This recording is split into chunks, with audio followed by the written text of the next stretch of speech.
നാളത്തെ എപ്പിസോഡിന്റെ ഒരു റിവ്യൂ ആണ് കേട്ടോ പറയുന്നത്.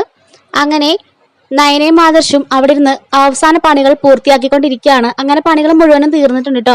നയനയ്ക്കും ആദർശനും ഒരുപാട് സന്തോഷമാവാണ്. എന്തായാലും പൂജയും കൂടെ കഴിഞ്ഞിട്ട് പോയാൽ മതി എന്ന് ആദർശനോട് പറയുന്നുണ്ട് നയന.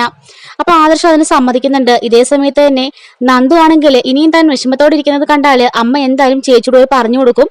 അത് പറ്റില്ല, അവരുടെ ജീവിതത്തിലും ഒരു പ്രശ്നം ഉണ്ടാവാൻ പാടില്ല എന്ന് പറഞ്ഞിട്ട് നന്ദു സന്തോഷമുള്ളതുപോലെയൊക്കെ അഭിനയിക്കാൻ തുടങ്ങുകയാണ്. നന്ദു പോയിട്ട് അമ്മയോട് പറയുന്നുണ്ട്, നാളെയാണ് എന്റെ അച്ഛനെയും ചേച്ചിയുടെയും അധ്വാനത്തിന് ഫലം അറിയാൻ പോകുന്ന ദിവസം. നാളെ പ്രതിമകൾ കൈമാറുന്നതോടെ എന്റെ അച്ഛന് ഒരുപാട് തുക കിട്ടും. അതോടുകൂടി നമ്മുടെ കഷ്ടപ്പാടുകളെല്ലാം തീരുമെന്ന് നന്ദു പറയുന്നുണ്ട്. അങ്ങനെ നന്ദു നമുക്കൊരു ഡാൻസ് ഒക്കെ കളിക്കാന്നൊക്കെ പറഞ്ഞിട്ട് അവിടെ നന്നായിട്ടുള്ളൊരു ഡാൻസ് ഒക്കെ കളിക്കുന്നുണ്ട്. അതിന്റെ കൂടെ ആദർശവും നയനങ്ങളുടെ കൂടെ കൂടുന്നുണ്ട് കേട്ടോ. അങ്ങനെ എല്ലാവരും കൂടി ഭയങ്കര സന്തോഷത്തോടെ ഡാൻസ് കളിക്കുന്നൊക്കെ ഉണ്ട്. ഇതേ സമയത്ത് ദേവയാനി ആണെങ്കിൽ ഉറക്കമില്ലാതെ ഇങ്ങനെ ആലോചിച്ചുകൊണ്ടിരിക്കുകയാണ്.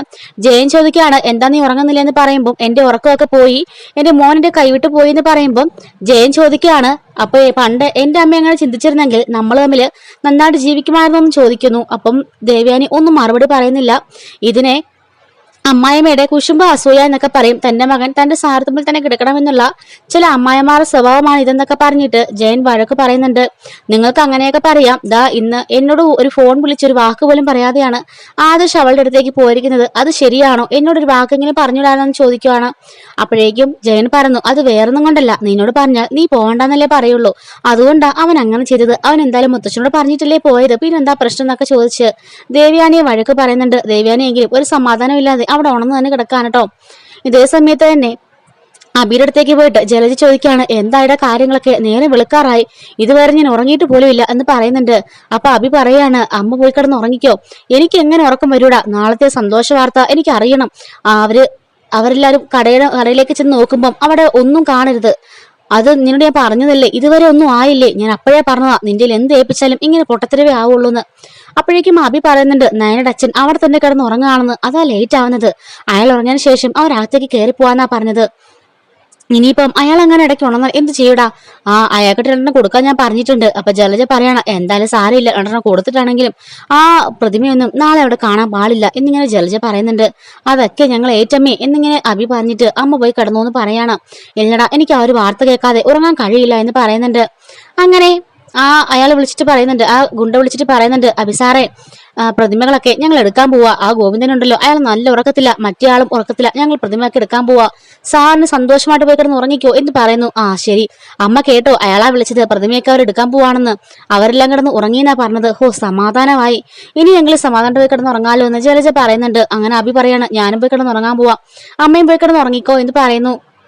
അങ്ങനെ നവ്യയുടെ മുറിയിലേക്ക് അബി ചെല്ലുന്ന സമയത്ത് നവ്യ ഇങ്ങനെ അടുത്ത് കിടക്കുക എന്നൊക്കെ പറയുമ്പോഴേക്കും അബി പറയാണ്, നിന്റെ അടുത്ത് കിടന്നാൽ എനിക്ക് ഉറക്കം വരില്ല, എന്താ അബി നീ ഇങ്ങനെയൊക്കെ പറഞ്ഞെന്ന് ചോദിക്കുമ്പം അതങ്ങനെയാ, കല്യാണം കഴിഞ്ഞപ്പോ തൊട്ട് എന്റെ ഉറക്കമൊക്കെ പോയി, നിന്റെ അരികിലേക്ക് വന്ന് കിടന്നാൽ എനിക്ക് ഒട്ടും ഉറക്കവും കിട്ടില്ല, അങ്ങോട്ടൊന്ന് മാറിപ്പോയെന്ന് പറഞ്ഞിട്ട് ദേഷ്യപ്പെട്ട് നവ്യനെ തള്ളിവിടുന്നുണ്ട്. നവ്യാണെങ്കിൽ ആകെപ്പാടിങ്ങനെ വിഷമിച്ചിരിക്കുകയാണ്. ഈശ്വര, ഇതുവരെ ഞാൻ പ്രഗ്നന്റ് ആയിട്ടില്ല, എങ്ങനെയെങ്കിലും അബിയെ വശത്താക്കിയില്ല എന്നുണ്ടെങ്കിൽ എല്ലാ കള്ളിയും പൊളിയുമല്ലോ എന്നൊക്കെ നവ്യ ഇങ്ങനെ ആലോചിച്ചുകൊണ്ടിരിക്കുന്നുണ്ട്. പിന്നീട് കാണിക്കുന്നത് നവ്യയും ആദർശമൊക്കെ വളരെ സന്തോഷമായിട്ട് അവിടെ നിൽക്കുന്ന ഡാൻസ് കളിക്കുകയും ഒക്കെ ചെയ്യുന്നതൊക്കെയാണ്. അങ്ങനെ ഒരു ഭക്ഷണമൊക്കെ കഴിക്കുന്നുണ്ട്. ഇതേ സമയത്ത് തന്നെ റൗഡികളൊക്കെ പതിയെ കതക് തുറന്ന് അകത്തേക്ക് കയറി പോകുന്നുണ്ട്. അങ്ങനെ മറ്റേ കാവൽക്കാരനും ഉറങ്ങുകയാണല്ലോ. അവിടുന്ന് പ്രതിമകളൊക്കെ എടുത്തുകൊണ്ട് പതിയെ ഇറങ്ങി വണ്ടികളുടെ കയറ്റിക്കൊണ്ടിരിക്കുകയാണ്. അങ്ങനെ പകുതി സമയം ആവുമ്പോഴേക്കും പെട്ടെന്ന് ഗോവിന്ദൻ ഞെട്ടി എണീക്കുന്നുണ്ട്.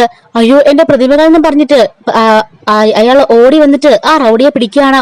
എന്താടാ നീയൊക്കെ കാണിക്കുന്നത്, നിങ്ങളൊക്കെ ആരാ, മോഷിച്ചോണ്ട് പോകാൻ വന്നതാണോ എന്ന് പറഞ്ഞാൽ ഇപ്പൊ ഒച്ച ഉണ്ടാക്കും, മര്യാദക്ക് എന്റെ പ്രതിമകളൊക്കെ താടാന്ന് പറയുമ്പം താൻ വിടടോ, ഞങ്ങൾക്ക് ഈ പ്രതിമകൾ വേണം എന്ന് പറയുകയാണ്. ഇതരില്ല, എന്റെ മോളുടെ 2-3 മാസത്തെ കഷ്ടപ്പാടാ ഈ പ്രതിമകളൊക്കെ, ഞാൻ തരില്ല, ഇതെന്റെ മോളുടെ അധ്വാനമാണ് എന്ന് പറഞ്ഞ് പിടിച്ചു വെക്കുമ്പം അങ്ങോട്ട് മാറി പോടോ എന്ന് പറഞ്ഞിട്ട് റൗഡി ഗോവിന്ദനെ പിടിച്ച് തള്ളുന്നുണ്ട്. അങ്ങനെ തള്ളുന്ന വീഴ്ചയില് ഒരു പടിയയിൽ പോയിട്ട് ഗോവിന്ദന് തലയിടിക്കുന്നുണ്ട് കേട്ടോ. ഒരു സിറ്റൗട്ടിന് ഒരു ചെറിയൊരു സ്റ്റെയർ പോലത്തെ സംഭവം ഉണ്ടായിരുന്നു, അതില് പോയിട്ട് അയാളുടെ തല ഇടിക്കുന്നുണ്ട്. അങ്ങനെ ഗോവിന്ദൻ പെട്ടെന്ന് കാറിക്കൊണ്ട് നിലത്ത് ബോധം കെട്ട് വീഴുന്നുണ്ട്.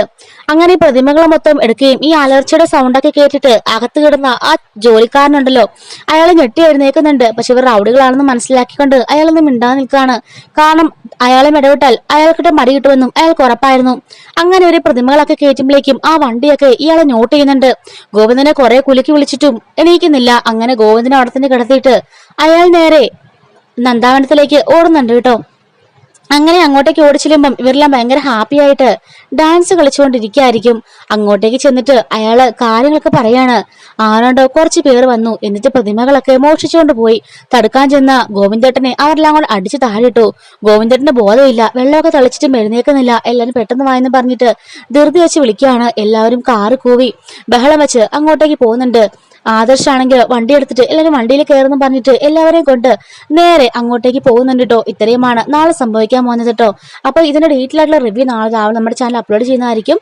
വരാൻ നിൽക്കുന്ന സ്റ്റോറീസും ഒക്കെ നമ്മുടെ ചാനലിലൂടെ അവൈലബിൾ ആയിരിക്കും കേട്ടോ. മിസ്സാവാതിരിക്കാൻ ചാനൽ ഇപ്പൊ തന്നെ സബ്സ്ക്രൈബ് സപ്പോർട്ട് ചെയ്ത് വെച്ചോണേ. അടുത്ത വീഡിയോയിൽ കാണാം. Thanks for watching.